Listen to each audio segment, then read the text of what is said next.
Students, good morning. तुमचं प्रज्ञा प्रबोधिनी या अकॅडमीमध्ये स्वागत आहे विद्यार्थ्यांनो. आपण गेल्या 2 दिवसापासून मध्ययुगीन भारताचा इतिहास शिकतोय है ना. आपले 2 लेक्चर याच्यावरती झालेले आहे. आज तिसरा लेक्चर आपण या मध्ययुगीन भारतावरती घेतोय. विद्यार्थी मित्रांनो, आजच्या लेक्चरचा जो टॉपिक आहे तो आहे खिलजी डायनेस्टी, म्हणजे आपण त्याला म्हणतो खिलजी राजघराणे, खिलजी वंश. खिलजी वंश हा आपल्या देशामध्ये अतिशय महत्त्वाचा आहे, आपल्या देशाच्या इतिहासाच्या दृष्टिकोनातून महत्त्वाचा आहे आणि प्रामुख्याने परीक्षेच्या दृष्टिकोनातून खूप महत्त्वाचा आहे. याच्यावरती नेहमी प्रश्न विचारला जातो है ना.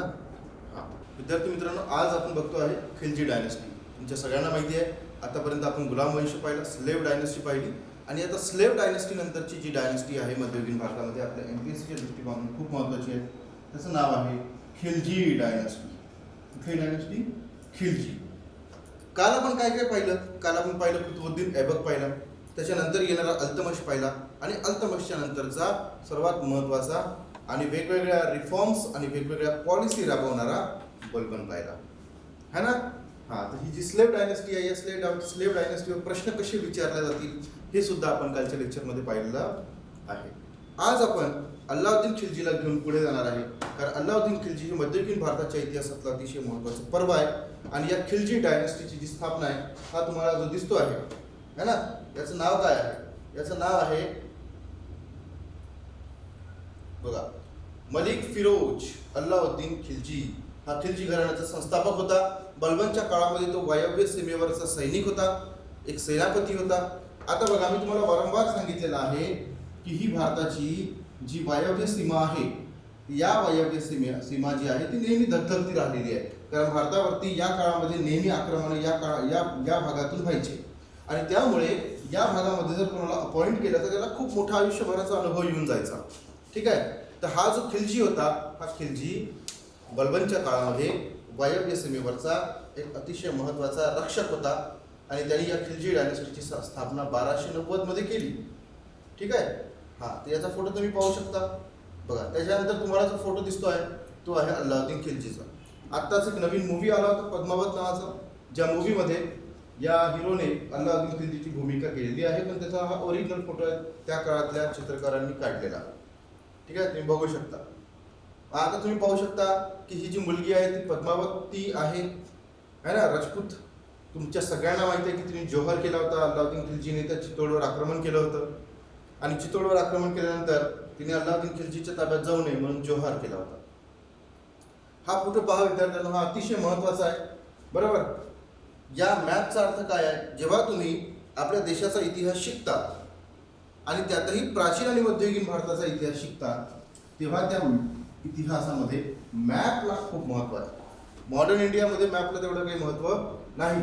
आता हा जो मॅप आहे, या मॅपमध्ये हे जे बाण दाखवले आहे, या बाणाचा अर्थ काय आहे ना, या ॲरोचा अर्थ काय आहे? याचा अर्थ असा आहे विद्यार्थ्यांनो की हे दिल्ली आहे आणि या दिल्लीचा सुलतान 1290च्या नंतर पुढे अल्लाउद्दीन खिलजी आहे.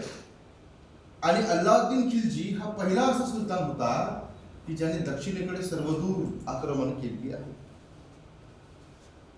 दक्षिणेमध्ये सर्वदूर आक्रमण करणारा आपल्या देशाच्या इतिहासातील जर पहिला सुलतान कोण असेल तर तो अल्लाउद्दीन खिलजी होता. आणि हा त्याच्या रोड मॅप दाखवला आहे की त्यांनी कधी कधी कुठे कुठे आणि कोणत्या कोणत्या राज्यांवर आक्रमण केलेलं आहे है ना. पहा, इथे तुम्हाला वारंगल दिसत आहे. या वारंगलचं राज्य आहे. या वारंगलच्या राज्याचा जो राजा होता तो होता गणपती. त्याच्या मुलीचं नाव होतं रुद्रम्मादेवी आणि त्याचा सेनापती जो आहे मलिक काफूर, त्याने ह्या वारंगलच्या काकतीय राज्यावर आक्रमण केलं होतं. इथे दाखवत आहे 311 मध्ये. मग या मलिक काफूरने इकडे सर्वदूर पांडे राजांवर सुद्धा आक्रमण केलं होतं, देवगिरीवर आक्रमण केलं होतं है ना. हा, देवगिरीचे जे यादव आहेत ते यादवांवर यांनी आक्रमण केलं होतं. तर दूरपर्यंत है ना, दूर सर्वदूर या अल्लाउद्दीन खिलजीने आक्रमण केली. गुजरातवर सुद्धा आक्रमण केलेलं आहे. आलं का लक्षात?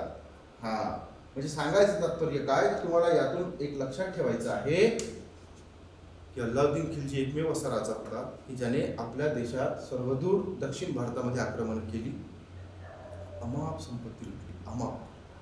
म्हणजे इतकी की आपण त्याची कल्पना नाही करू शकत. इतकी संपत्ती त्याने या साऊथ इंडियामध्ये जाऊन लुटली आणि या संपत्तीच्या जोरावर तो आपल्या काकाला मारून सुलतान झाला.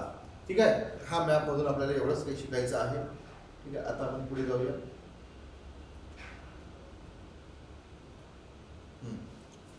विद्यार्थी मित्रांनो, कधीही आपण जेव्हा इतिहास शिकतो तर इतिहासामध्ये आपल्याला ती डायनास्टी कोणत्या काळामध्ये होती आणि कुठून कुठे पसरली होती हे लक्षात ठेवणं खूप महत्त्वाचं आहे. आता ही खिलजी डायनास्टी आहे, कोणत्या काळातली आहे बघा, इथे लिहिलेला काळ 1290 ते 1320 हा याचा काळ आहे. आणि बघा इथून इथपर्यंत पसरलेली आहे. हे सगळं कोणाचं साम्राज्य आहे? हे अल्लाउद्दीन खिलजीचं साम्राज्य आहे ना. जवळपास संपूर्ण नॉर्थ इंडिया त्याच्या ताब्यात आहे. आणि समोर तिकडे पाकिस्तान, अफगाणिस्तान आणि तिकडे वरती हा सगळा प्रदेश अल्लाउद्दीन खिलजीच्या ताब्यामध्ये आहे. ही झाली खिलजी डायनेस्टी. तुम्हाला लक्षात आलं असेल. आता आपण मेन मुद्द्यांकडे वळूया.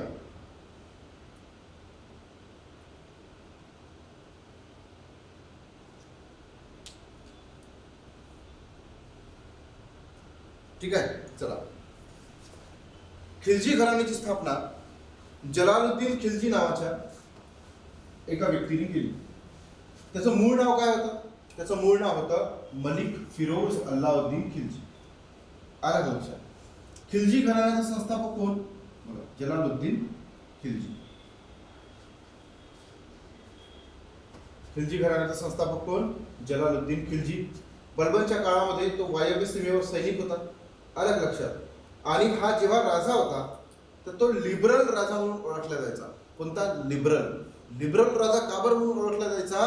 कारण प्रजेवर हिंदू बहुसंख्य असताना त्यांच्यावरती इस्लाम लादणे योग्य नाही आहे. प्रत्येकाला आपल्या खाजगी जीवनामध्ये आपला धर्म पाळावा आणि तसं पाळण्याचं स्वातंत्र्य त्याला आहे, असं या जलालुद्दीन खिलजीचं म्हणणं होतं.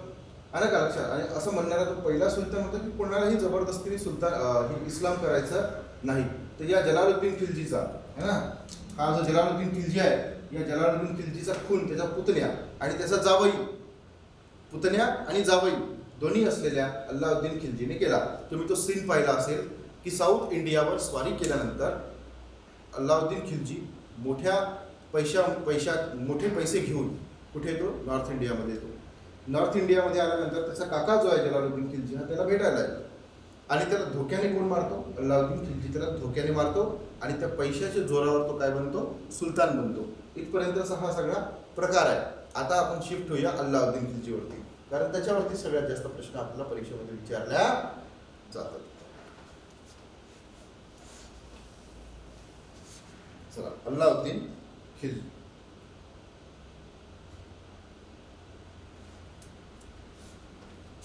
विद्यार्थी मित्रांनो, जेव्हा जेव्हा इतिहासामध्ये अल्लाउद्दीन खिलजी हे नाव येईल तेव्हा एक अतिशय धाडसी, एक अतिशय प्रॅक्टिकल आणि एक अतिशय सनकी माणसाची आठवण येईल. आलं लक्षात? अल्लाउद्दीन खिलजी अतिशय धाडसी होता. त्यांनी त्या गोष्टी करून दाखवल्या ज्या त्याच्या आधीच्या सुलतानाने नाही केल्या. कुठल्या गोष्टी केल्या? तर त्याची सगळ्यात महत्त्वाची गोष्ट म्हणजे त्यांनी आपलं सैन्य जे निर्माण केलं होतं त्याला त्यांनी रोख वेतन दिलं. रोख वेतन म्हणजे मध्ययुगीन काळामध्ये त्याने खडं सैन्य ठेवलं. आणि असं सैन्य ठेवणारा तो पहिला सुलतान होता. खडं सैन्य म्हणजे दर महिन्याला पगार देणे आणि कुठल्याही आक्रमणासाठी कधीही तयार असणे. दुसरा मुद्दा, अल्लाउद्दीन खिलजीला सिकंदर बनायचं, त्याला जग जिंकायचं होतं. पण त्याचा गुरु म्हणे की तू पहिले भारत जिंक आणि मग बाकीचं बघूया, नाही तर तू इथेच जिंकला नाही तर इथले राजे तुझ्यावर आक्रमण करेल. म्हणून त्याने तो विचार सोडून दिला. आणि तिसरं म्हणजे अल्लाउद्दीन खिलजीचं स्टेटमेंट काय? अल्लाउद्दीन खिलजी म्हणतो की कुराणात काय लिहिलं हे याच्याशी मला काही देणं घेणं नाहीये, मला काय योग्य वाटते याच्याशी मला देणं घेणं आहे. सनकी माणूस, प्रॅक्टिकल माणूस. अलग लक्षात? त्याने काय केलं? त्याने संपूर्ण राज्यात दारूबंदी. बघा, अल्लाउद्दीन खिलजी जेव्हा गादीवर आला तर त्याच्यासमोर काही महत्त्वाचे चॅलेंजेस होते. कोणते चॅलेंजेस होते? तर 3 प्रकारचे महत्त्वाचे चॅलेंज होते. Number 1, number 2, number 3. पहिलं चॅलेंज काय होतं? पहिलं चॅलेंज होतं त्याला की अंतर्गत बंडाळी मोडून काढायची. दुसरं, आपल्या विरोधात उठाव होणार नाही याचा त्याला काय करायचं होतं? दक्षता घ्यायची होती. आणि तिसरं, त्याला वायव्य सीमेचं रक्षण करायचं होतं. भारताची ही जी वायव्य सीमा आहे या वायव्य सीमेचं त्याला रक्षण करायचं होतं. मग आता ह्या ज्या 3 चॅलेंजेस आहेत हे 3 चॅलेंजेस त्याने व्यवस्थित पद्धतीने पार पाडले. त्यासाठी त्यांनी पहिल्यांदा काय केलं तर अंतर्गत बंडाळी हे मोडून काढण्यासाठी त्याने एक व्यवस्थित प्रशासन व्यवस्था निर्माण केली आणि आपल्या विरोधात उठाव होऊ नये म्हणून त्यांनी काय केलं गुप्तहेर खातं निर्माण केलं, दारूबंदी केली. त्यानंतर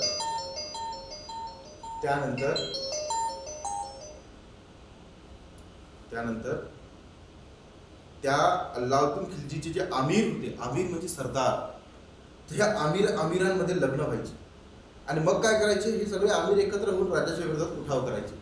तर याने काय केलं ह्या आमिरांना वैवाहिक संबंधांवर बंधने आणली. तुम्ही एकमेकांसोबत वैवाहिक संबंध प्रस्थापित करू शकत नाही.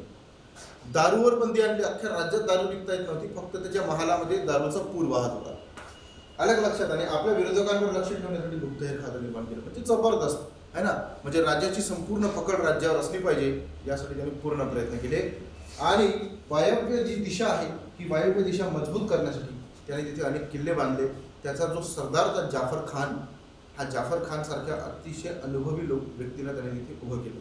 मग आता आपण स्टेप बाय स्टेप पाहूया की अल्लाउद्दीन खिलजीने नेमकं काय काय केलं आणि परीक्षेमध्ये याच्यावर काय विचारलं जातं. हा खूप महत्वाचा मुद्दा आहे. पहा, मूळ नाव काय होतं याच्यावरती तुमचा पहिला प्रश्न बनतो है ना. अल्लाउद्दीन खिलजीचं मूळ नाव काय होतं? अली गुरुशास्त्र किंवा सिकंदर II असं त्याला उपाधी लावल्या जाते, म्हणून तुमचा इथे पहिला प्रश्न बनतो. ठीक आहे. हा कोणत्या काळापासून कोणत्या काळापर्यंत होता? 1296 म्हणजे 1296 AD टू 1316 AD. ओके बरं. मग आता ह्या अल्लाउद्दीन खिलजी गादीवर कसा आला तर जलालुद्दीन खिलजी हा आपला जो काका आहे आणि आपला जो सासरा आहे त्याचाच खून करून तो गादीवर आला.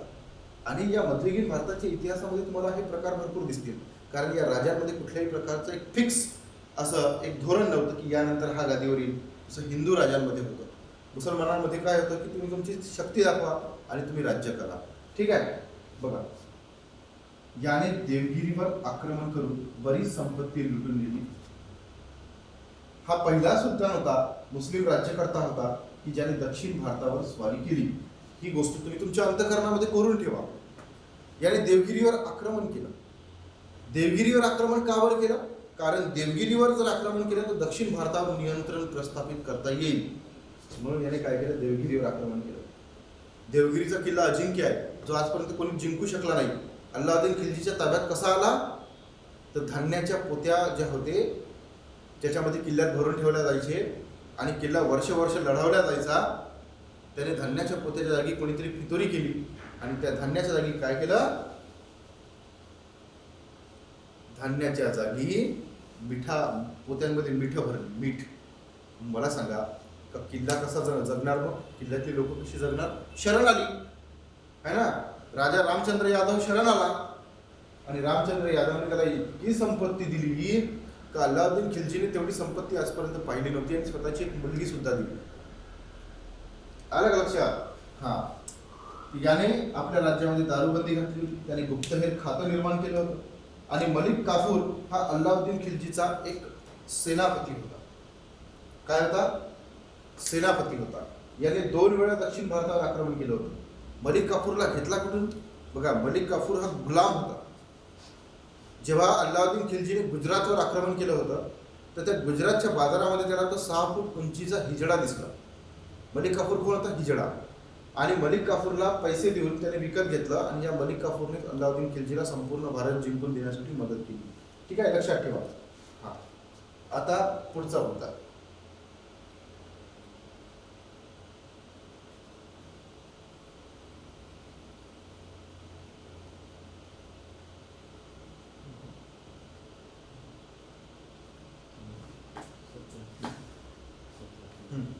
ठीक आहे. आता आपल्यासाठी महत्वाचा आहे की हा जो अल्लाउद्दीन खिलजी होता, ह्या अल्लाउद्दीन खिलजीच्या कुठले रिफॉर्म्स केले त्याने. कारण परीक्षेमध्ये तुम्हाला ह्याच गोष्टी विचारल्या जातात की त्याने कुठले रिफॉर्म केलेले आहे ना. पहा, तुम्हाला सगळ्यात महत्वाची गोष्ट माहीत असायला हवी विद्यार्थ्यांना की मध्ययुगीन काळामध्ये आणि इव्हन ब्रिटिशांच्या काळामध्ये सुद्धा लँड रेव्हेन्यू म्हणजे जमिनीवर मिळणारा कर हा उत्पन्नाचं, राज्याच्या उत्पन्नाचं अतिशय महत्त्वाचं साधन होता.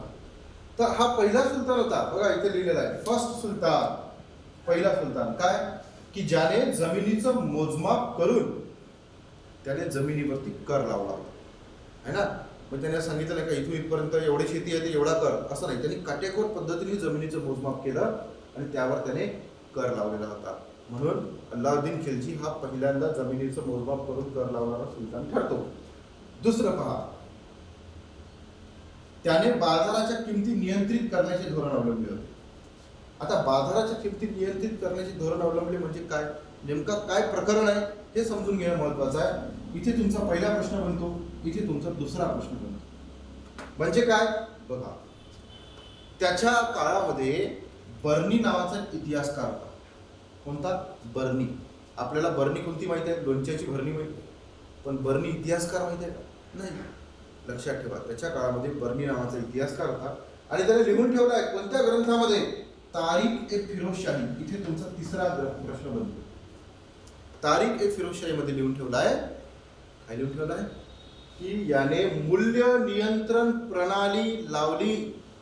याने मूल्य नियंत्रण प्रणाली आपल्या देशामध्ये म्हणजे आपल्या राज्यामध्ये इस्टॅब्लिश केली. मूल्य नियंत्रण प्रणाली म्हणजे काय?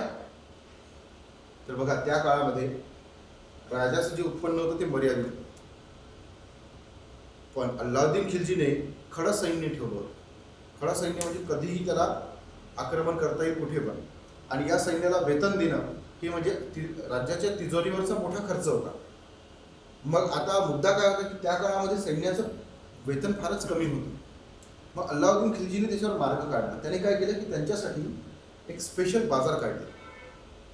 आणि हा प्रश्न MPSCला विचारला होता की खालीपैकी कोणत्या राजाने आपल्या सैन्याचं वेतन करण्यासाठी त्यांच्यासाठी खास बाजारांची निर्मिती केली होती. दिल्लीला त्यांनी 3 बाजार निर्माण केले आणि त्या बाजारावर लक्ष ठेवणारा एक प्रमुख अधिकारी अपॉइंट केला, ज्या अधिकाऱ्याचं नाव आहे शहनाई मंडी, है ना. बघा, शहनाई मंडी आणि दिवान ए रियासत, है ना. हे 2 अधिकारी त्याने त्या बाजारावरती अपॉइंट केले. मग ह्या बाजाराचं वैशिष्ट्य काय? तर येथे जगण्यासाठी ज्या वस्तू होत्या, जीवनावश्यक वस्तू होत्या, कपडे आहे, खाणं आहे, पिणं आहे, ह्या सगळ्या गोष्टी या बाजारांमध्ये अतिशय कमी किमतीला मिळायच्या. आणि ह्या बाजारांवरती ह्या अधिकाऱ्यांचं नियंत्रण होतं. शहनाई मंडी, दिवान ए रियासत या दोघांचंही काम होतं की बाजारामधल्या ज्या वस्तू आहेत त्या प्रॉपर किमतीला असल्या पाहिजे. आणि जे मधले दलाल होते, जे व्यापारी होते, त्यांना सुद्धा ठरवून देण्यात आलं होतं की तुम्हाला काय काय आणि कसं कसं करायचं आहे. ठीक आहे. म्हणजे सांगायचं तात्पर्य हे, याने काय केलं, याने बाजार निर्माण केले दिल्लीला, ज्याच्यामध्ये स्वस्त वस्तू मिळायच्या. ठीक आहे. पुढचा मुद्दा, याने दाग आणि चेहरा ही पद्धत निर्माण केली. इथे तुमचा तिसरा प्रश्न आहे, सॉरी चौथा प्रश्न हे तुम्हाला विचारतात, परीक्षेत विचारलेला आहे वारंवार. दाग आणि चेहरा काय? दाग आणि चेहरा पद्धत काय आहे? तर मला सांगा आता की तुम्ही अल्लाउद्दीन खिलजीच्या सैन्यामध्ये तुम्ही सैनिक आहात आणि तुमचं घोडं आहे, बरोबर. पण त्या सैन्यातल्या प्रशासनाला कसं माहीत असणार का ते घोडं तुमचं आहे आणि तुम्ही त्या घोड्याचे मालक आहे? त्यांच्याकडे रेकॉर्ड पाहिजे की नाही पाहिजे, नाही का? नाहीतर मग माहीतच असणार नाही आणि मग एक युद्धाच्या वेळेस प्रॉब्लेम होईल. आणि म्हणून यांनी काय केलं, दाग आणि चेहरा ही प्रथा यांनी आणली सैन्यामध्ये. म्हणजे काय केलं जायचं, त्या घोड्यावर ठप्पा मारला जायचा आणि त्या घोड्याच्या मालकाचा चेहरा, त्या सैनिकाचा हुलिया लिहून ठेवला जायचा. नाक सरळ आहे, डोळे मोठे आहे, कान लांब आहे किंवा एकच कान आहे, है ना, अशा पद्धतीनं लिहून ठेवला जायचा. दाग आणि हुलिया ही प्रथा त्याने तयार केली. दाग आणि चेहरा ही प्रथा यांनी काय केली, तयार केली. ठीक आहे. दुसरा मुद्दा, याने धनी लोकांची जी संपत्ती आहे ती जप्त केली. का? कारण एक मीटिंग भरली आणि त्यांनी आपल्या सल्लागारांना विचारलं की माझ्या विरोधात रिवॉल्ट होण्याचे कारण कोणते कोणते असू शकतात. तर त्यात एकाने सांगितलं, एका हुशार माणसाने सांगितलं की लोकांकडे जर पैसा राहिला म्हणजे तर लोक रिवॉल्ट करू शकतात. पहा, वाक्य खूप महत्वाचं आहे, आधुनिक भारताशी जुळणार आहे ना. इतिहास हा काही एखाद्या विशिष्ट काळापुरता नसतो, तो प्रत्येक काळात लागू होतो. इतिहासाची पुनरावृत्ती होत असते, आहे ना. काय असते? दारू जुनीच असते, फक्त बाटल्या नवीन असतात, आहे ना. दारू काय असते? किंवा दारू जुनीच असते, बाटल्या काय असतात? नव्या, है ना. गोष्ट ही जुनीच आहे. का बरं? लोकांकडे जर पैसा राहिला तर लोक उठाव करू शकतात. आणि म्हणून सध्याच्या काळामध्ये लोकांकडे पैसा राहू नये, त्यांच्याकडे रोजगार राहू नये, म्हणजे ते रोजगारांच्या कामामध्ये व्यस्त झाले पाहिजे, ते आपल्या दैनंदिन जीवन जगण्यामध्ये व्यस्त झाले पाहिजे, म्हणजे जेणेकरून त्यांना आमच्या विरोधात रिव्हॉल्ट करण्यासाठी वेळ मिळू नये. आला का लक्षात? आणि म्हणून याने धनी लोकांची संपत्ती जप्त केली.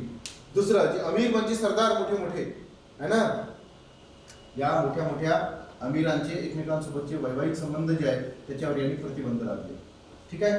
अल्लाउद्दीन खिलजीने जे बाजार निर्माण केले त्याला काय म्हणतात? गल्ला ए मंडी आणि सराई ए अदाल, है ना. गल्ला ए मंडी आणि सराई ए अदल हे जे प्रामुख्याने बाजार निर्माण केले त्या बाजारांची ही नावं आहेत, है ना. हे लक्षात ठेवा तुम्ही, हे महत्वाचं. ठीक आहे. इथपर्यंत लक्षात आलं. चला आता आपण पुढे जाऊ.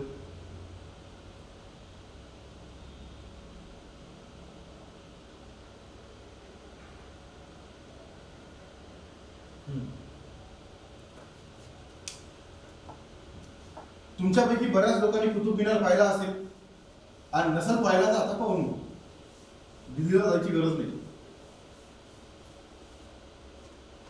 हा कुतुब मिनार आहे आणि या कुतुब मिनार पर्यंत पोहोचायचा इथून रस्ता आहे.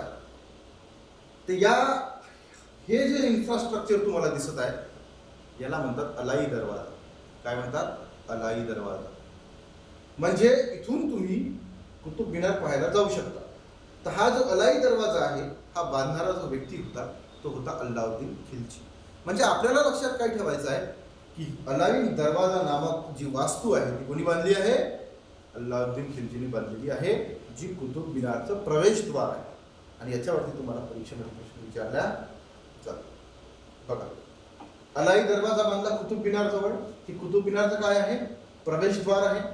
त्याच्यानंतर त्याने दुसरं शहर बांधलं एक, त्या शहराचं नाव आहे सिरी. मग तुम्हाला परीक्षेत प्रश्न कसा विचारला जाईल की अल्लाउद्दीन खिलजीच्या संदर्भात दिलेल्या विधानांवर विचार करा. त्याने कुतुब मिनारचं प्रवेशद्वार अलाई दरवाजा बांधला आणि त्याने एक सिरी नावाचं शहर बांधलं. कोणतं? सिरी. म्हणजे कुतुब मिनारच्या आजूबाजूला जे शहर बसवण्यात आले होते त्यातलं दुसरं जे मोठं शहर आहे सिरी, हे सिरी नावाचं शहर त्याने बांधलं, है ना. आता पुन्हा पुढचा महत्वाचा मुद्दा. हा पहिला सुलतान होता की ज्याने आपल्या देशातल्या हिंदू लोकांसोबत लग्न करण्याचं धोरण अवलंबलं. आणि त्याने काय केलं होतं की त्याने गुजरातवर जेव्हा आक्रमण केलं होतं तर गुजरातचा राजा पळून गेला. त्या गुजरातच्या राजाची जी पत्नी होती कमलादेवी, कमलदेवी, या कमलदेवी सोबत त्याने काय केला? विवाह केला, तिला आपली पत्नी बनवलं. आणि हा मुद्दा सुद्धा परीक्षेसाठी काय खूप महत्वाचा आहे, याच्यावर सुद्धा प्रश्न विचारला जातो. ठीक आहे. त्याने स्वतःला खलिफा घोषित केलं. आता बघा ट्रेंड काय होता, आपल्या देशातले जे सुलतान होते ते बगदादच्या खलिफाला आपला खलिफा मानायचे आणि त्याच्याकडून शाही फरमान घ्यायची, आपलं राज्य लिगलाइज करून घ्यायचे. याने स्वतःला खलिफा मानलं तो म्हणे मला मी कोणाला गिनत नाही, मी स्वतःच खलिफा आहे. अलग लक्षात. तर हा मुद्दा सुद्धा महत्वाचा आहे. पुढचा एक अतिशय महत्वाची पॉलिसी आहे जी आजही आहे. आपण म्हणतो की नाही everything is fair in love and war, आहे ना. आणि सत्तेसाठी काही पण. नामदेव ढसाळ म्हणतात की नाही या सत्तेत जीव रमत नाही. बघा, राज्यत्वाला नातेसंबंध माहीत नसतो असं कोणी म्हटलंय? असं अल्लाउद्दीन खिलजीने म्हटलंय. म्हणजे जिथे सत्ता आहे त्या ठिकाणी नातेसंबंध गौण ठरतात, सत्ता महत्वाची ठरते. हा सिद्धांत कोणता? किंगशिप, नोल्स किंगशिप हा इंग्लिशमध्ये म्हटला जातो. तर त्याला राज्यत्वाला नातेसंबंध माहीत नसतात असं त्याने प्रतिपादन केलं. आणि दिल्लीमध्ये त्याने एक तलाव बनवला, त्या तलावाचं नाव आहे हौज ए खास. हा सुद्धा प्रश्न तुमच्या परीक्षेसाठीचा महत्त्वाचा प्रश्न आहे. या दोन्ही गोष्टी तुम्हाला, राज्यत्वाला नातेसंबंध माहीत नसतात आणि दिल्लीमध्ये त्याने जो तलाव बांधला त्या तलावाचं नाव आहे हौज ए खास. या तीनही गोष्टी आपल्याला परीक्षेच्या दृष्टीकोनातून महत्त्वाच्या आहेत. मी तुम्हाला ज्या ज्या ठिकाणी सांगतो आहे ते महत्त्वाचं आहे. त्याला तुम्ही अंतःकरणामध्ये करून ठेवा, कारण त्याच गोष्टी परीक्षेमध्ये विचारल्या जातात. ठीक आहे, इथपर्यंत क्लिअर झालं. चला पुढे जाऊ. तुमच्या सगळ्यांना माहिती आहे विद्यार्थ्यांना की याला मेवाडची राजधानी चितोडवर आक्रमण करायचं होतं. त्या चितोडवर आक्रमण करण्याचं कारण काय आहे हे इतिहासामध्ये जरी वेगळं सांगितलं गेलं तरी एक गोष्ट लक्षात ठेवा, हा भारत देश आहे. आता दिल्लीवरून गुजरातला येण्याचा जो मधला मार्ग आहे, या मधल्या मार्गावर इथला जो चितोड आहे त्या चितोडचं काय होतं वर्चस्व. समजा आता अल्लाउद्दीन खिलजीला आपला माल जर ट्रान्सपोर्ट करायचा असेल गुजरातच्या बंदरामध्ये, तर त्याला मधला जो रस्ता आहे तो रस्ता चितोडच्या ताब्यात होता आणि अल्लाउद्दीन खिलजीला असं वाटत होतं की तो त्याच्या ताब्यात असू नये आणि म्हणून त्याने चितोडवर अटॅक केला होता. पण मलिक मोहम्मद जायसी नावाचं पद्मावत नावाचं काव्य आहे जे 200 वर्षाच्या नंतर लिहिलं गेलेलं आहे आणि इतिहासकाराच्या दृष्टिकोनातून ते ऑथेंटिक नाही आहे. बऱ्याच इतिहासकारांचं असं म्हणणं आहे की अशी कुठलीही गोष्ट इतिहासामध्ये घडलेली नाही आहे ना. हां, कल्पनेच्या तीरावर लिहिलेल्या त्या कादंबऱ्या आहेत. पण आपण म्हणूया की ती गोष्ट खरी आहे. मग बघा काय मेवाड आहे ना, आणि या मेवाडचा पुढचा अतिशय महत्त्वाचा राजा राणा प्रताप है ना, महाराज मेवाडी सरदार गाणं आहे राजस्थानमध्ये. राजस्थानमध्ये जे पराक्रमी लोक आहेत त्यांना त्यांच्या नावासमोर राणा लावला जातो आणि फक्त तिथे एकच महाराणा आहे, ते म्हणजे महाराणा प्रताप. अलग लक्षात. तर ही जी मेवाडची राजधानी आहे चितोड, या चितोडवर आक्रमण केलं आणि त्यावेळेस चितोडचा राजा होता राजा रतन सिंग. आणि तुम्ही पद्मावत नावाचा पिक्चर पाहिला असेल मुलांना. या पिक्चरमध्ये आपला तो कुठला हिरो आहे त्याचं नाव नाही आठवत आहे मला, त्या हिरोने राजा रतन सिंगाची भूमिका केली होती आणि आपली जी हिरोईन आहे जिचं नाव मला दीपिका पदुकोण, त्या दीपिका पदुकोणने पद्मावतीची भूमिका केली होती, बरोबर की नाही. हां, मग याच्यावर अटॅक केला, राजा रतन सिंगाला जिवंत पकडण्यात आलं. आता राजा रतन सिंगाने बाकीचे जे राजपूत राजे होते त्यांना मदत मागितली पण त्यांनी केली नाही आणि म्हणून ह्या स्त्रियांनी ज्या आहे पद्मावतीसोबत अनेक स्त्रियांनी जोहार केला. जोहार म्हणजे स्वतःला अग्नीमध्ये झोकून दिलं. आणि मलिक मोहम्मद जायसी याच्या पद्मावत या ऐतिहासिक काव्यामध्ये या पद्मिनीच्या या जोहारची माहिती दिलेली आहे. त्याच्यावरच पिक्चर काढलाय संजय लीला भन्साळीने, याला अनेक वेळा विरोध झाला होता. आता आपल्यासाठी महत्त्वाचं काय, हा महत्त्वाचा आहे अमीर खुसरो. आणि याच्यावर 2018च्या परीक्षेत MPSCच्या परीक्षेत क्वेश्चन आला होता आणि म्हणून आपल्यासाठी हा खूप महत्त्वाचा. काय प्रश्न आला होता की अमीर खुसरो हा कोणाच्या दरबारातला राजकवी होता. तुमच्या सगळ्यांना माहीत पाहिजे की तो अल्लाउद्दीन खिलजी दरबारातील राजकवी होता. बरं, मग तो काय फक्त अल्लाउद्दीन खिलजीच्याच दरबारात होता का रे? त्याने एकूण 8 सुलतानांचा कार्यकाळ पाहिला. किती? 8. तो कुठून पासून कुठपर्यंत? बलबनच्या काळामध्ये तो पहिल्यांदा आला आणि बलबन पासून मुहम्मद बिन तुगलक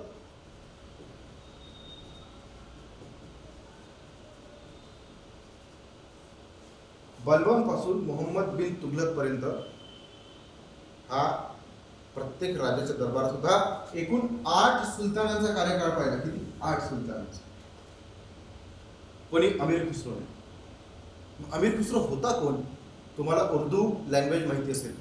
मी उर्दू लँग्वेजला जगातली सर्वात सुंदर भाषा समजतो.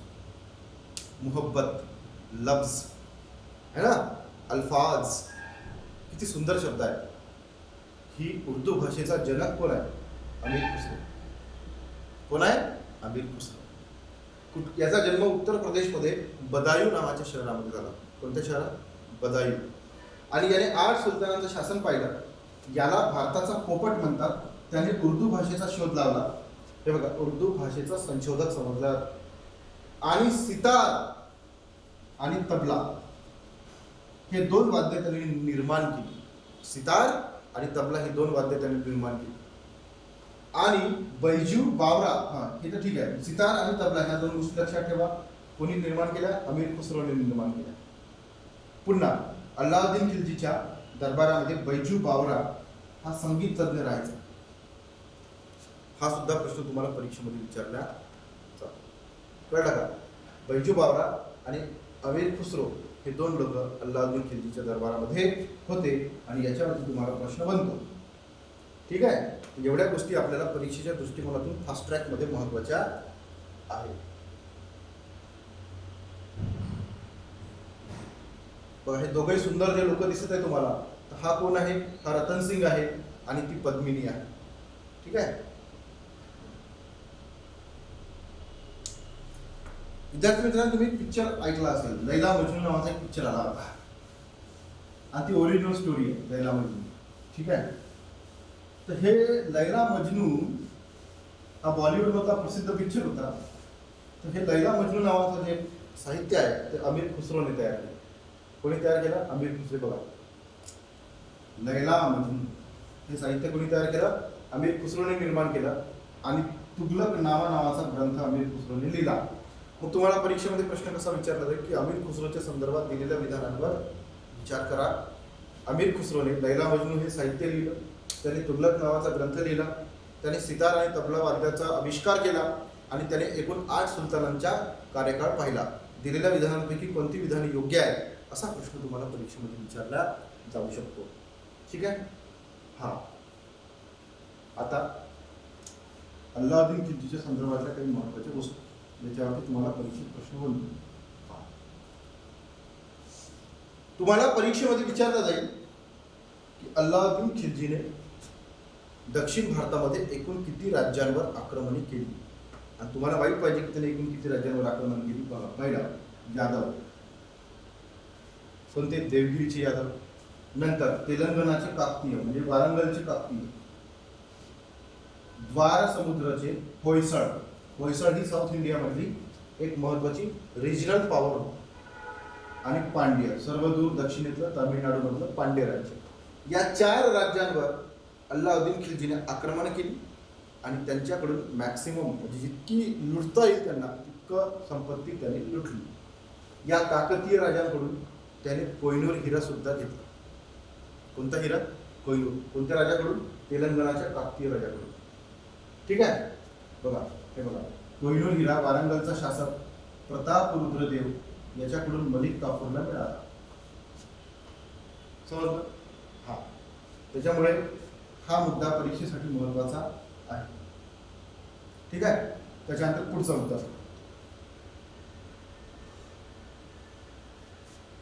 सैन्याला नगदी वेतन देण्याची प्रथा त्याने सुरू केली. मी तुम्हाला आधीही सांगितलं की मध्ययुगीन काळामध्ये रोख पगार देणारा पहिला सुलतान होता, नगदी वेतन. आणि म्हणून याला भरपूर पैसा लागायचा आणि हा पैसा जमा करण्यासाठी त्यांनी काय केलं होतं? मग वाचवण्यासाठी बाजारांची निर्मिती केली. भूमीची मोजणी केली, बस सुपीकतेनुसार भूमी कर निश्चित केला. हा पॉईंट खूप महत्वाचा आहे. इथे तुम्हाला परीक्षेत प्रश्न विचारला जाऊ शकतो. कारण आधी कसं होतं, फॉर एक्झाम्पल आता समजा मोसमी मॅडम आहे ना, तर मोसमी मॅडमकडे समजा 100 एकर जमीन आहे, तर सरसकट लावून टाका 100 एकरवर एवढा पैसा, आणि तिची 100 एकर जमीन इरिगेशन आहे. बरं, दुसरा, आता प्रज्ञा मॅडम आहे समजा, त्यांच्याकडे 100 एकर जमीन आहे पण ती पूर्ण कोरडवाहू आहे. साहजिक आहे की मोसमी मॅडमला जास्त उत्पन्न होणार, प्रज्ञा मॅडमला कमी होणार. दोघांवर सारखाच कर लावणार. तर हे चुकीचं होतं की नाही? चुकीचं होतं. म्हणून याने काय केलं? भूमीची मोजणी केली, त्यातल्या त्यात कोणती जमीन सुपीक आहे, कोणती नाही आहे, कोणती इरिगेटेड आहे, कोणती नाही आहे, यानुसार त्याने काय केला? लँड रेव्हेन्यू शेतकऱ्यांकडे फिक्स केला. ज्याच्याकडे इरिगेशन आहे त्याच्याकडे जास्त, आणि ज्याच्याकडे इरिगेशन नाही त्याच्याकडून कमी कर वसूल केला जायचा. ठीक आहे. आणि हे करण्यासाठी त्याने एक अधिकारी अपॉइंट केला. त्या अधिकाऱ्याचं नाव आहे दिवान-ए-मुक्तराज. मग तुम्हाला मध्ययुगीन भारतामध्ये याच्यावरती प्रश्न विचारला जाईल. मध्ययुगीन भारतामध्ये प्रश्न विचारण्याचा ट्रेंड काय आहे की एखादं नाव उचललं जाईल, ते नाव टाकलं जाईल आणि सांगितलं जाईल की या नावाचा अर्थ काय होतो. मग तुम्हाला दिवान-ए-मुक्तराज या शब्दाचा अर्थ काय होतो असं लिहिलं जाईल आणि खाली ऑप्शन दिला जाईल की भूमिमापनाचं एकक आहे ना, भूमी कर निश्चित करणारा अधिकारी, ठीक आहे, किंवा दुसरे कुठल्या तरी 2 गोष्टी विचारल्या जाऊ शकतो. म्हणून तुम्ही लक्षात ठेवा का हा भूमिकर निश्चित केल्यानंतर तो वसूल करणे, त्याच्यावर नियंत्रण ठेवणे, देखरेख ठेवणारा हा महत्वाचा अधिकारी होतो दिवान-ए-मुक्तराज. ओके. हां, मग आता जमीन मोजायची कशी? जसं आपल्याकडे आपण एकरनी जमीन मोजतो किंवा आपण गुंठ्याने जमीन मोजतो, तर मध्ययुगीन भारतामध्ये अल्लाउद्दीन खिलजीच्या काळामध्ये जमीन मोजण्याचं जे माप होतं त्याला आपण एकक म्हणतो, पॅरामीटर म्हणतो, ते होतं बिस्वा. काय होतं? बिस्वा. आणि हा तुमच्या एमपीएससीचा प्रश्न आहे.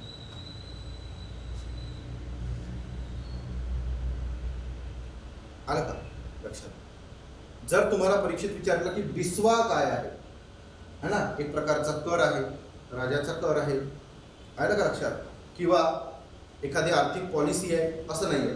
तर बिस्वा हे मध्ययुगीन काळामध्ये जमीन मोजण्याचं काय आहे? माप आहे, एकक आहे. हे लक्षात ठेवा. ठीक आहे. त्याने पुन्हा 2 कर पॉईंट लावले. हेच नाही, त्याने पुन्हा पैसा कमवण्यासाठी राज्याचा रेव्हेन्यू भरला पाहिजे म्हणून त्याने पुन्हा 2 कर नव्याने लावले. एक होता गढी कर आणि दुसरा होता चरी. हे दोन्ही एमपीएससीच्या दृष्टिकोनातून व्हेरी आयएमपी आहे. एक गढी कर, दुसरा चरी कर. आहे काय नेमकं? गढी कर म्हणजे तुम्ही घर टॅक्स भरता की नाही रे? प्रत्येक जण घर टॅक्स भरतो, बरोबर की नाही? तर त्या काळामध्ये ज्यांच्याकडे घरे आहे स्वतःची, त्या लोकांनी राजाला कराच्या स्वरूपामध्ये टॅक्स द्यायचा होता राहण्याचा, घरामध्ये राहण्यासाठी. त्याला म्हणतात गढी. आणि चराई कर म्हणजे काय? तर चराई कर म्हणजे ज्यांच्याकडे दुभती जनावरे आहेत, है ना, दुभती जनावरे, त्या जनावरांना हिरवा चारा लागतो. तर तो चारा कुठे जाऊन खाणार? राज्याच्या जमिनीवर की नाही? आणि त्याच्यामुळे अल्लाउद्दीन खिलजीने काय केलं की ज्याच्याकडे दुभती जनावरे आहेत त्या दुभत्या जनावरावर सुद्धा टॅक्स लावला. ते जे चारा खायचे त्याच्यावरती, त्याला म्हणतात चराई कर. तर हे दोन्ही कर कोणी लावलेले आहे? अल्लाउद्दीन खिलजीने लावलेले आहे. हे तुम्ही अंतःकरणामध्ये करून ठेवा.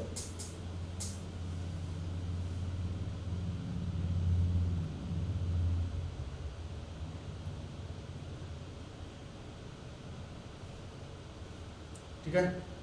आता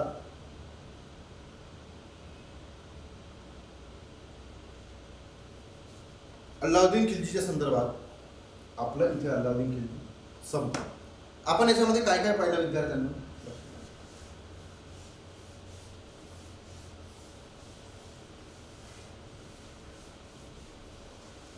आपण याच्यामध्ये पाहिलं की अल्लाउद्दीन खिलजीने कशा प्रकारे संपूर्ण साऊथ इंडियापर्यंत आक्रमण केली.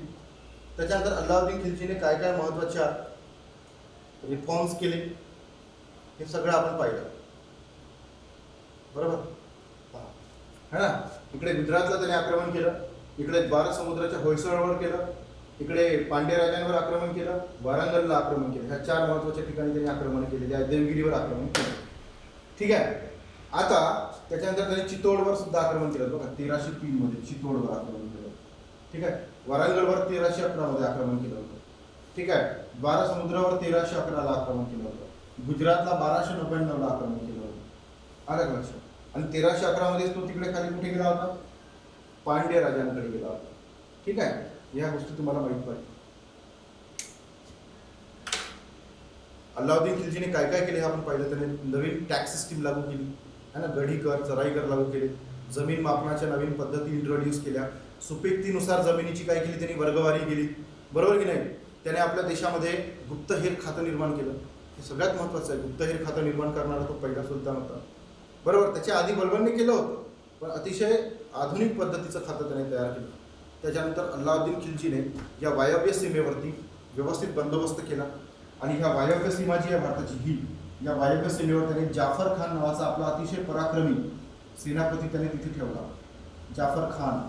आणि हा जाफर खान इतका डेंजर होता की याच्या नावाने सुद्धा मंगोल घाबरायचे. मंगोल्स याच्या नावाने सुद्धा घाबरायचे. पण ह्या मंगोलासोबत लढताना मारला गेला जाफर खान. ठीक आहे. आता अल्लाउद्दीन खिलजीने चित्तोडवर सुद्धा आक्रमण केलं. पद्मावती नावाचं काव्य फेमस आहे, मलिक मोहम्मद जायसीने लिहिलेलं, है ना. तर हा अल्लाउद्दीन खिलजीने सिरी नावाचं शहर बसवलं, अलाई दरवाजा बांधला, तलाव बांधला. इतक्या अनेक गोष्टी अल्लाउद्दीन खिलजीने केलेल्या आहेत. अमीर खुसरो त्याच्या दरबारात होता, बैजू बावरा त्याच्या दरबारामध्ये होता. तर ह्या गोष्टी परीक्षेमध्ये विचारल्या जातात. याच्या बाहेरचा प्रश्न पडत नाही. जेवढे विचारल्या जाण्याची शक्यता आहे ते सगळ्यांनी तुम्हाला सांगितलेल्या आहेत. आता खिलजी वंशानंतर आपल्या देशामध्ये पुढचा वंश येतो तुघलक वंश.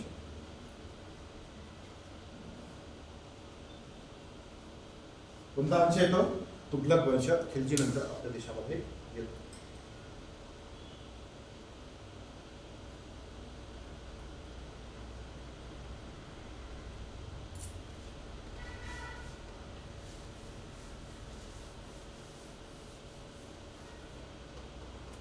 तुम्हाला जर परीक्षेमध्ये विचारलं विद्यार्थी मित्रांनो की दिल्ली सल्तनतचं सर्वात मोठं साम्राज्य कोणाच्या कारकिर्दीमध्ये होतं, तर ते होतं तुघलकांच्या कारकिर्दीमध्ये. पहा कुठपासून कुठपर्यंत पसरलं आहे. पूर्ण अफगाणिस्तान, पाकिस्तान है ना, पूर्ण गुजरात, तिकडून पार इथपर्यंत. आणि हा सगळा प्रदेश कोणाच्या ताब्यामध्ये होता? तुघलकांच्या. सगळ्यात मोठं साम्राज्य कोणाचं होतं? तुघलकांचं होतं. आणि या तुघलकांमध्ये दोन अतिशय प्रसिद्ध तुघलक होते. एक होता मोहम्मद बिन तुघलक आणि दुसरा होता फिरोज शाह तुघलक है ना. हे दोन्ही तुघलक राजे खूपच प्रसिद्ध आहेत. या दोघांचे रिफॉर्म खूप प्रसिद्ध आहेत. दोघांवरही परीक्षेत खूप प्रश्न विचारले जातात. एक तर इतका विद्वान होता का असा कुठलाच विषय नव्हता की ज्याच्यावर त्याची कमांड नव्हती. आणि दुसरा जो आहे तर आपल्या देशाच्या संविधानामध्ये DPSP आहे, directive principle of state policy. याच्यामध्ये कल्याणकारी राज्याची संकल्पना मांडलेली आहे. तर फिरोजशाह तुघलकाने कल्याणकारी राज्य स्थापन करण्याचा प्रयत्न केलेला आहे. त्याने वेगवेगळ्या लोकांसाठी वेगवेगळे डिपार्टमेंट स्थापन केले, विभाग स्थापन केलेले आहे, कालवे बांधलेले आहे, शेतकऱ्यांसाठी जलसिंचनाची सुविधा केली आहे, शेतकऱ्यांचे कर्ज माफ केलेले आहे. कोण? फिरोजशाह तुघलक. ते आपल्याला पाहायचं आहे. लोकांना, बेरोजगारांना रोजगार मिळाले पाहिजे म्हणून त्यांनी प्रयत्न केलेले आहे. आणि दुसरा मोहम्मद बिन तुघलक, तुमच्या सगळ्यांना माहिती आहे. तुघलकी निर्णय म्हणून परीक्षेत विचारला जातो. काळाच्याही पुढे होता, काळ समजू शकला नाही आणि तो काळाला समजू शकला नाही म्हणून प्रॉब्लेम झाला. या दोघांच्याही चित्तथरारक कथा आता आपण उद्याच्या लेक्चरमध्ये पाहणार आहे सकाळी 8 वाजता. तोपर्यंत आपण थांबूया आणि उद्या सकाळी 8 वाजता पुन्हा भेटूया. धन्यवाद.